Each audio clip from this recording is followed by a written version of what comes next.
Child ఆర్టిస్ట్గా career మొదలుపెట్టి ఆ తర్వాత తన నటనతో ప్రేక్షకులను అబ్బురపరిచింది కీర్తి సురేష్.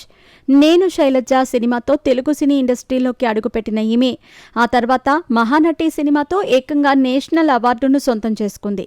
ఇక దసరా లాంటి సినిమాల్లో డీ గ్లామరస్ పాత్ర పోషించి ఆకట్టుకున్న కీర్తి సురేష్ ఇటీవల వచ్చిన ఉప్పు కప్పురంబు సినిమాలో అమాయకపు ఓరి పెద్ద పాత్రలో నటించి అందరినీ ఆశ్చర్యపరిచింది. ఇలా పాత్ర ఏదైనా సరే అందులో పరకాయ ప్రవేశం చేయగలిగిన సత్తా ఉన్న హీరోయిన్గా రికార్డు సృష్టించింది కీర్తి సురేష్. అలాంటి ఈమెకు సంబంధించి తాజాగా ఒక విషయం సోషల్ మీడియాలో వైరల్గా మారింది. తాజాగా అందుతున్న సమాచారం ప్రకారం కీర్తి సురేష్ రాజకీయ ఎంట్రీ ఇవ్వబోతోంది అనే ఒక వార్త అభిమానుల్లో అనుమానాలకు తెరలేపింది. అసలు విషయంలోకి వెళితే తాజాగా కీర్తి సురేష్ మదురైలో జరిగిన ఒక కార్యక్రమంలో పాల్గొనటానికి వెళ్లగా అక్కడ ఆమెను చూడగానే కొంతమంది అభిమానులు టీవీకే అంటూ నటుడు విజయ్ పార్టీ పేరు చెబుతూ కేకలు పెట్టారు.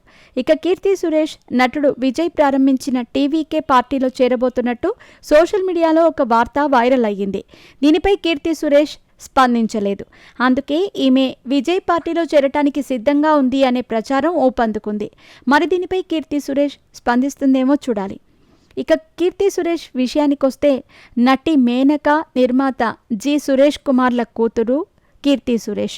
మొదట్లో బాలనటిగా తెరంగేట్రం చేసింది ఈ ముద్దుగుమ్మ. ఫ్యాషన్ డిజైనింగ్లో డిగ్రీ పూర్తి చేసి వెండితెరకు తిరిగి వచ్చిన ఈమె తర్వాత హీరోయిన్గా నటించటం మొదలుపెట్టింది. అలా 2013లో విడుదలైన మలయాళం సినిమా గీతాంజలి ద్వారా హీరోయిన్గా సినీ రంగ ప్రవేశం చేసింది. ఆ తర్వాత తెలుగు, తమిళ్, ఇప్పుడు హిందీలో కూడా సినిమాలు చేస్తూ ప్రేక్షకులను అలరిస్తోంది.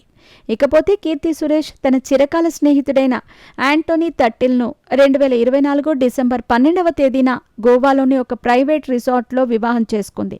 వివాహం తర్వాత మళ్లీ సినిమాల్లోకి ఎంట్రీ ఇచ్చింది ముద్దుగుమ్మ. అందులో భాగంగానే సమంత సహాయంతో బాలీవుడ్ ఎంట్రీ ఇచ్చిన ఈమె అక్కడ బేబీజాన్ సినిమా చేసి సక్సెస్ని మాత్రం అందుకోలేకపోయింది. ప్రస్తుతం సౌత్ సినిమాల్లో నటిస్తోంది.